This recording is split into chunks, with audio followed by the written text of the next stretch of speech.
ഇതിൻ്റെ ഫ്രണ്ട് ഭാഗത്തെ ഡിസൈന് ചെയ്ത് കൊടുത്തിട്ടുണ്ട്. ഇനി ഇതിൻ്റെ ഫ്രണ്ട് ഭാഗം ഒന്ന് സിബ് വെച്ച് കൊടുത്താൽ മതി. അപ്പോൾ ഞാനിത് പോലെ ഒരു സിബാണ്, ചെറിയൊരു സിബാണ് എടുത്തത്. അപ്പോൾ അതിൻ്റെ മുകൾ ഭാഗം ഇവിടെ ഒന്ന് കട്ട് ചെയ്ത് കൊടുത്തിട്ടുണ്ട്. അപ്പോൾ നിങ്ങൾക്ക് കട്ട് ചെയ്യണമെന്നില്ലെങ്കിൽ ഇതുപോലെ ഇങ്ങനെ മടക്കി വെച്ച് സ്റ്റിച്ച് ചെയ്താൽ മതി. ഇനി ഈ സിബിനെ ഇതിൻ്റെ അടിയിൽ വെച്ച് ഒന്ന് സ്റ്റിച്ച് ചെയ്ത് കൊടുക്കണം. സിബ് ഇതിൻ്റെ അടിഭാഗത്ത് ഇതുപോലെ വെച്ച് താഴെ വരെ സ്റ്റിച്ച് ചെയ്ത് അതിനുശേഷം ഇങ്ങോട്ടേക്ക് സ്റ്റിച്ച് ചെയ്ത് മുകളിൽ വരെ സ്റ്റിച്ച് ചെയ്യുക. അപ്പോൾ സ്റ്റിച്ച് ചെയ്ത് കഴിയുമ്പോൾ കറക്റ്റ് ഒരുപോലെ തന്നെ സ്റ്റിച്ച് ചെയ്യണം.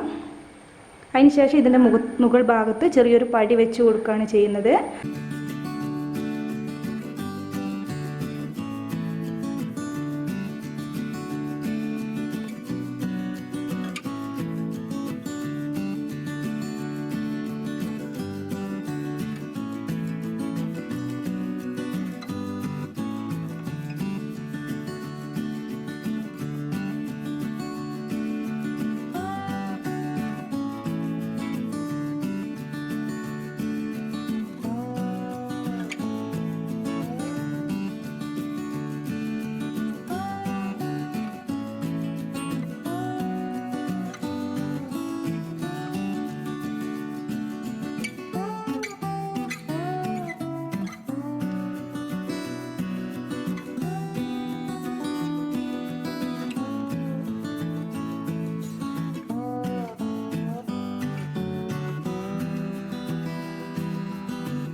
ഇതിൻ്റെ മുകളിൽ ഒരു പടി വെച്ച് കൊടുക്കണം, അതായത് ഈ സിബ് കാണാതിരിക്കാൻ വേണ്ടി.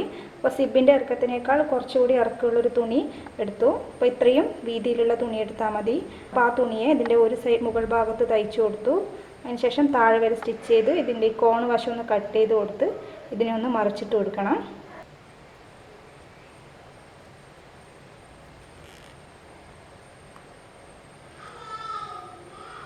അപ്പോൾ ഇതുപോലെ മറിച്ചിട്ട് കൊടുത്തിട്ടുണ്ട്. ഇനി ചെയ്യേണ്ടത് ഇതിൻ്റെ ഈ മടക്കാത്ത, ഇതിൻ്റെ സ്റ്റിച്ച് ചെയ്യാത്ത ഭാഗം ഇതുപോലെ ഇതിൻ്റെ മുകളിൽ വെച്ച് ഒരു 1/4 ഇഞ്ച് സീം അലവൻസ് ഇട്ട് താഴെ വരെ സ്റ്റിച്ച് ചെയ്യാം. അപ്പോൾ കുറച്ച് 1 ഇഞ്ചോളം ഒന്ന് സ്റ്റിച്ച് ചെയ്യാതെ വെറുതെ വിടണം. അതിനുശേഷം ഇവിടെ വരെ സ്റ്റിച്ച് ചെയ്തതിന് ശേഷം ഇതിനെ ഇതുപോലെ ഇങ്ങനെ മറിച്ചിട്ട് താഴെ വരെ സ്റ്റിച്ച് ചെയ്ത് കൊടുക്കുക. അതിനുശേഷം കുറച്ച് തുണി, അതായത് നമ്മൾ 1 ഇഞ്ചോളം അവിടെ ബാക്കി വെച്ചിട്ടുണ്ടായിരുന്നു, അത്രയും തുണി ഇതുപോലെ മടക്കി ഇതിൻ്റെ ഒരു ഷേപ്പിൽ സ്റ്റിച്ച് ചെയ്ത് ഒരു 2 ഇഞ്ചോളം മുകൾ ഭാഗം വരെ സ്റ്റിച്ച് ചെയ്ത് കൊടുക്കുക. അങ്ങനെയാണ് മാത്രമേ നമുക്കിവിടെ ഒരു ഹുക്സ് വെച്ച് കൊടുക്കാൻ പറ്റൂ.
അപ്പോൾ വീഡിയോ ഇഷ്ടമായെങ്കിൽ സബ്സ്ക്രൈബ് ചെയ്യാൻ മറക്കരുത്. അടുത്ത വീഡിയോയുമായി വരുന്നത് വരെ നന്ദി, നമസ്കാരം, താങ്ക് യു.